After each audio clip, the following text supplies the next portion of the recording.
The Toughest Indian in the World, a collection of short stories published in 2000 by Sherman Alexie, presents Native Americans as ordinary individuals striving to provide for their families, meet financial obligations, and navigate through life. Alexie, a Spokane Coeur d'Alene Indian, grew up on the Spokane Indian Reservation in Welpanet, Washington, and has received numerous awards for his writing, including recognition for works like The Absolutely True Diary of a Part-Time Indian and The Lone Ranger and Tonto Fistfight in Heaven. In this collection, Alexie deliberately uses the term Indian rather than Native American. The book comprises 9 short stories, each offering unique insights into the lives of Native Americans. For example, in the story Assimilation, Mary Lynn, a Coeur d'Alene Indian married to a white man, seeks excitement outside of her mundane sex life. She spends a night with a random Indian man in a hotel and later has a silent dinner with her husband, Jeremiah, during which their strained relationship is explored. The narrative reveals that Mary Lynn is aware of Jeremiah's enduring love for an old girlfriend. On their way home, they witness a suicide, prompting Jeremiah to vow his loyalty to his wife. In The Toughest Indian in the World, the Indian narrator picks up a hitchhiker who earns a living as a fighter.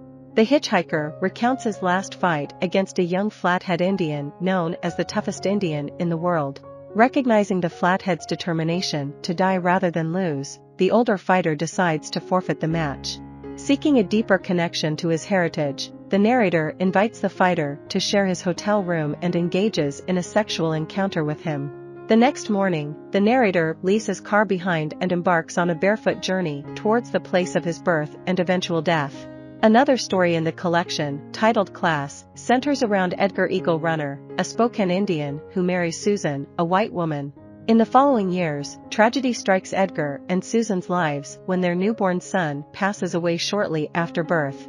Consumed by grief, Susan realizes that her love for Edgar has faded, while Edgar seeks solace in an Indian bar. There, he incurs the anger of Junior, a street fighter who harbors animosity towards urban Indians like Edgar. Edgar confronts Junior in a fight and quickly gets knocked out.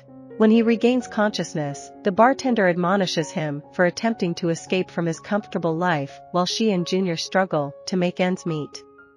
With a newfound perspective, Edgar returns home. Another story titled South by Southwest revolves around Seymour, a heartbroken white man who steals a pistol and holds up a restaurant. He asks each patron for a single dollar and declares his intention to embark on a nonviolent killing spree in Arizona, seeking a companion who will fall in love with him along the way. A heavyset Indian man volunteers, and Seymour dubs him Salmon Boy. Together, they embark on a journey in Seymour's car, exchanging secrets and contemplating the possibility of developing romantic feelings for each other.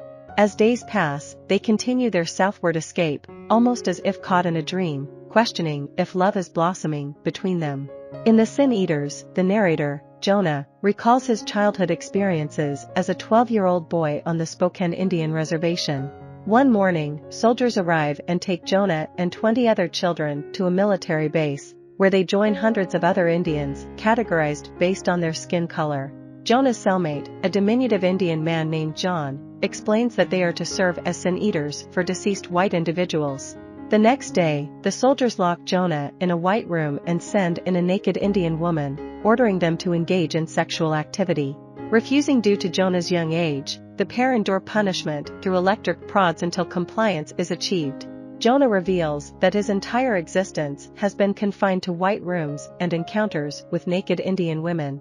Lastly, in Indian country, Low Man, a Coeur d'Alene Indian, travels to Montana with romantic intentions to visit a woman named Carlotta. To his dismay, upon arrival, he discovers that Carlotta has recently gotten married.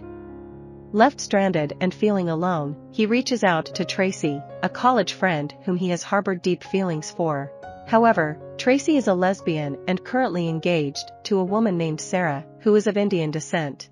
Despite his romantic aspirations, he joins Tracy and Sarah for a dinner that also involves Sarah's devoutly religious parents, who are determined to bring their daughter back home. In a bold statement, Low Man expresses to Sarah's father that these women do not need men, never have. In Saint Junior, the protagonist is Roman Gabriel Fury, a renowned basketball player residing on the Spokane Indian Reservation and the last surviving member of his family. Both Roman and his wife, Grace, excelled in the colonial aptitude test and attended St. Jerome II University, affectionately called St. Junior. Although Roman had dreams of making it to the NBA, they never materialized, and now, at 40 years old and overweight, he finds contentment in his life on the reservation. Dear John Wayne is presented as an interview between author Spencer Cox and Etta Joseph, a 118-year-old Spokane Indian who proudly refers to herself as the last of the Spokane Indians, finding a romantic allure in the title. Spencer intends to delve into Native American culture, but Etta believes he is more interested in discussing John Wayne. Etta recounts her personal connection with the famous actor, claiming that she lost her virginity to him while working as an extra in the film The Searchers, and she shares the story of their relationship. In One Good Man, the narrator prepares his home on the Spokane Indian Reservation for the imminent return of his father, who has been given a mere 6 months to live. The narrator diligently searches the house for any items that could potentially harm his father, specifically targeting hidden donuts and candies. As he tends to his father's needs, he reflects on their shared history and questions the meaning of being an Indian.